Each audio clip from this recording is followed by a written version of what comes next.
Cambodia থেকে আমি আমেরিকার ভিসা কিভাবে পেলাম? সো আমাকে অনেকেই কমেন্টস করেছেন, পার্সোনালি আমার হোয়াটসঅ্যাপেও মেসেজ দিয়েছেন যে ভাই আপনি কম্বোডিয়া থেকে আমেরিকার ভিসা কিভাবে পেলেন? সো আজকের এই ভিডিওতে আমি আপনাদের সাথে শেয়ার করব আমার প্র্যাকটিক্যাল অভিজ্ঞতা যে আমি কম্বোডিয়া থেকে আমেরিকার ভিসা করেছি এবং আমেরিকাতে যে ঘুরে আবার চলেও এসেছি। এই বাস্তব অভিজ্ঞতাগুলো স্টেপ বাই স্টেপ আজকে আপনাদের সাথে আমি শেয়ার করব। সো ভিডিওটি না টেনে শুরু থেকে শেষ পর্যন্ত আপনারা থাকবেন, আশা করি আপনাদের কাছে ভালো লাগবে। হ্যালো বন্ধুরা, কেমন আছেন আপনারা সবাই? আশা করি ভালো আছেন। ট্রাভেল অ্যান্ড লাইফস্টাইল ইউটিউব চ্যানেলে আরও একটি ভিডিও নিয়ে আপনাদের মাঝে চলে আসলাম। আশা করি আপনাদের কাছে ভিডিওটি ভালো লাগবে। সো ভিডিওটি শুরু থেকে শেষ পর্যন্ত দেখার অনুরোধ রইল। সো অ্যাট ফার্স্ট কম্বোডিয়া থেকে আমি যখন প্ল্যানিং করি মূলত আমেরিকাতে যাওয়ার, এর জন্য তার আগে প্রিভিয়াস গল্পটা আপনাদেরকে বলতে হবে। তার কারণ প্রত্যেকটি সফল হিস্টোরির এগেনস্টে একটা করে কিন্তু প্ল্যানিং থাকে। সো আমি যখন সিদ্ধান্ত নিই যে আসলে আমেরিকাতে যাওয়া উচিত, কানাডাতে যাওয়া উচিত, এতগুলো দেশে ঘুরেছি, এবার ট্রাই করতে পারা যেতে পারে, এবার সময় এসেছে আমেরিকাতে দাঁড়ানো। সো 2023 সালে মূলত আমি প্ল্যানিং করি এবং প্ল্যানিং করা অনুযায়ী আমি যখন দেখলাম যে না, আমি এতদিন যে ট্রাভেল করেছি, এশিয়ার বিভিন্ন দেশে ট্রাভেল করেছি, এখন আমি ইউরোপে যাইনি, আমি জাপান যাইনি, কোরিয়াতে যাইনি। সো আমি বিভিন্ন ট্রাভেল ব্লগার যারা কন্টেন্ট ক্রিয়েট করে, বিভিন্ন ধরনের ভিসা বিষয়ে ভিডিও ক্রিয়েট করে, তাদের ভিডিওগুলো দেখতে থাকলাম যে আসলে আমেরিকার ভিসা কীভাবে পাওয়া যায়। আসলে অ্যাপ্লাই তো করা যায়, আপনার যদি ফ্রেশ পাসপোর্টও থাকে তারপরেও কিন্তু আপনি আবেদন করতে পারবেন। এর জন্য কোনো রিকোয়ার্ড না আমেরিকার ভিসা পাওয়ার জন্য যে আপনার 5টা 10টা দেশ ভিজিট থাকতে হবে, এরকম কোনো কিছুই রিকোয়ার্ড না। ব্যাংকে 10 লাখ 20 লাখ টাকা থাকতে হবে এমনও রিকোয়ার্ড না। রিকোয়ার্ড কি? আপনি নিজেকে নিজে যোগ্য হিসাবে নিজে আগে প্রুফ করতে হবে, যে আপনি নিজেকেই প্রশ্ন করেন যে আপনি কি আসলেও আমেরিকার ভিসা পাওয়ার জন্য যোগ্য। সো এইটা যখন আপনি করবেন তখন দেখবেন যে না, আপনার অনেক ল্যাকিংস রয়েছে। সো 3টা বিষয় ভেরি মাচ ইম্পর্টেন্ট আমেরিকায় ভিসা পাওয়ার জন্য, যেটা আমি আমার নিজের উপরে অ্যাপ্লাই করেছি। তার মধ্যে নাম্বার 1 অ্যাট ফার্স্ট, সেটা হচ্ছে নিজেকে একজন ট্রাভেলার হিসাবে যোগ্য করে তৈরি করেছি। এই নিজেকে ট্রাভেলার হিসেবে যোগ্য করে তৈরি করতে যেয়ে আমাকে অনেকগুলো দেশ ট্রাভেল করতে হয়েছে। ফ্রিকুয়েন্টলি আমাকে এক দেশে কয়েকবার যেতে হয়েছে এবং এইভাবে করে কিন্তু একজন ফ্রিকুয়েন্ট ট্রাভেলার হিসেবে নিজেকে যোগ্য করেছি। পাশাপাশি আমার যেই ফাইন্যান্সিয়াল যেই স্ট্যাটাস, আমি যে আর্থিকভাবে স্বাবলম্বী, এটা প্রমাণ করার জন্য আমার কম্বোডিয়াতে ব্যবসা রয়েছে, কম্বোডিয়াতে আমার কোম্পানি রয়েছে, ফ্যাক্টরি রয়েছে। এই জিনিসগুলোর মাধ্যমে কিন্তু আমি নিজেকে প্রুভ করতে পেরেছি যে আমি ফাইন্যান্সিয়ালি স্ট্যাবল, যে আমেরিকাতে যেয়ে আমি থেকে যাব না।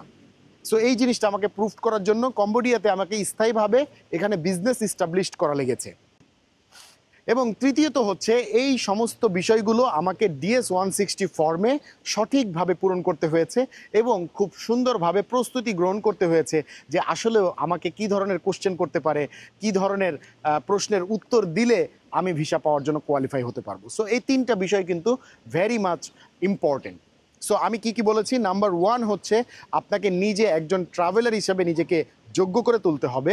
নাম্বার 2 হচ্ছে ফাইন্যান্সিয়ালি আপনি স্টেবল, তার মানে আপনি ফাইন্যান্সিয়ালি সাফিসিয়েন্ট, আপনি আমেরিকাতে যে থাকবেন না এটা প্রুফ করতে হবে। এবং নাম্বার 3 হচ্ছে পুঙ্খানুপুঙ্খানুভাবে আপনার DS-160 ফর্ম ফিল আপ করতে হবে এবং সেই অনুযায়ী আপনাকে কোশ্চেনের আনসার করতে হবে। এই 3টা জিনিস যদি আপনি পারফেক্টলি দিতে পারেন তাহলে আমেরিকার ভিসা আপনাকে ঠেকাবে না কেউ, আমেরিকার ভিসা আপনি 100% পেয়ে যাবেন। সো এটা আপনি হতে পারে বাংলাদেশ থেকে অ্যাপ্লাই করতে চান, যারা বাংলাদেশ থেকে অ্যাপ্লাই করতে চান তারা এই 3টা জিনিস ফলো করতে পারেন।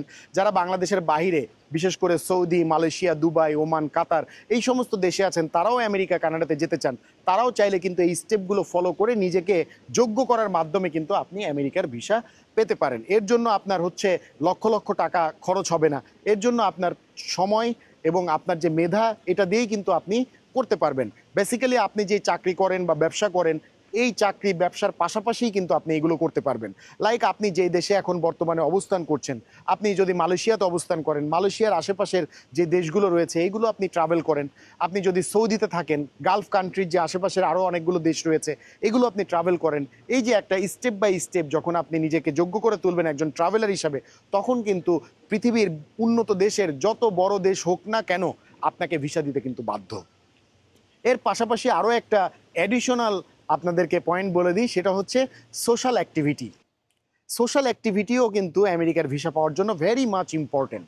তার কারণ আপনি যখন DS-160 ফর্ম ফিল আপ করবেন তখন কিন্তু তারা আপনাকে জিজ্ঞেস করবে যে আপনার সোশ্যাল মিডিয়াতে অ্যাকাউন্ট আছে, কোথায় কোথায় আছে, আপনার জিমেল অ্যাকাউন্ট আছে, কোথায় আছে, আপনার কয়টা নাম্বার আছে, কয়টা ফেসবুক আইডি আছে, এই যাবতীয় ইনফরমেশন কিন্তু আপনার DS-160-তে দিতে হবে।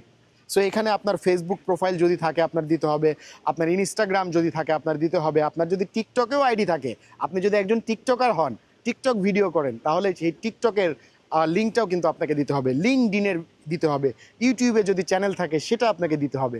সো এই জিনিসগুলো যখন আপনি দিবেন তখন কিন্তু আপনার ভিসা পাওয়ার পসিবিলিটিস বাড়বে এবং আপনি প্রত্যেকটা দেশে যে গিয়েছেন ওই সমস্ত দেশে যে আপনি ছবি তুলেছেন, ভিডিও করেছেন, এই জিনিসগুলো আপনার চ্যানেলে দিতে থাকেন, সোশ্যাল মিডিয়াগুলোতে আপনি দিতে থাকেন, তাহলে একটা সময় দেখা যাবে যে আপনি একজন রিয়েল ট্রাভেলার হিসাবে কিন্তু ইস্টাবলিশড করছেন। যে কেউই, একজন ভিসা কনসুলার অফিসার না, যে কেউই আপনার প্রোফাইলে যখন ঢুকবে তখন সে দেখবে যে আপনি কত দেশে ঘুরছেন, আপনি একজন ভ্রমণ পিপাসী মানুষ, আপনি একজন ট্রাভেলার।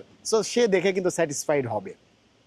ঠিক এরকমটা প্ল্যানিং অনুযায়ী কিন্তু আমি স্টেপ বাই স্টেপ এই কয়টা জিনিস কিন্তু ফলো করি। প্রথমে নিজেকে ট্রাভেলার হিসেবে যোগ্য করে তুলি, এর পরবর্তীতে আমি এখানে কম্বোডিয়াতে আমি স্থায়ীভাবে ব্যবসা শুরু করি এবং সর্বশেষে কিন্তু অন্যান্য দেশের ট্রাভেল স্টোরি বাড়িয়ে দেন আমি নিজে আবেদন করি এবং আলহামদুলিল্লাহ আমেরিকার ভিসা পেয়ে যাই। সো আমেরিকার ভিসা কোনো রকেট সায়েন্স না যে এটা পাওয়ার জন্য আপনাকে মানে লাইফ টাইম আপনাকে এর জন্য ওয়েট করতে হবে। জাস্ট আপনি যদি 1 থেকে 2 বছর সঠিক প্ল্যানিং অনুযায়ী যদি আপনি কাজ করেন তাহলে কিন্তু একটা সময় যেয়ে কিন্তু আমেরিকার ভিসা পেয়ে যাবেন। সো আবারও সবাইকে ধন্যবাদ জানিয়ে আজকের ভিডিওটি আর দীর্ঘায়িত করছি না। মূল পয়েন্ট এখানে 3টা ছিল, এই 3টা বিষয় যদি আপনি ফলো আপ করেন ইনশাল্লাহ আপনি আমেরিকার ভিসা পেয়ে যাবেন। আবারও সবাইকে ধন্যবাদ জানিয়ে আজকের ভিডিও এখানে রাখলাম। আল্লাহ হাফিজ সবাইকে।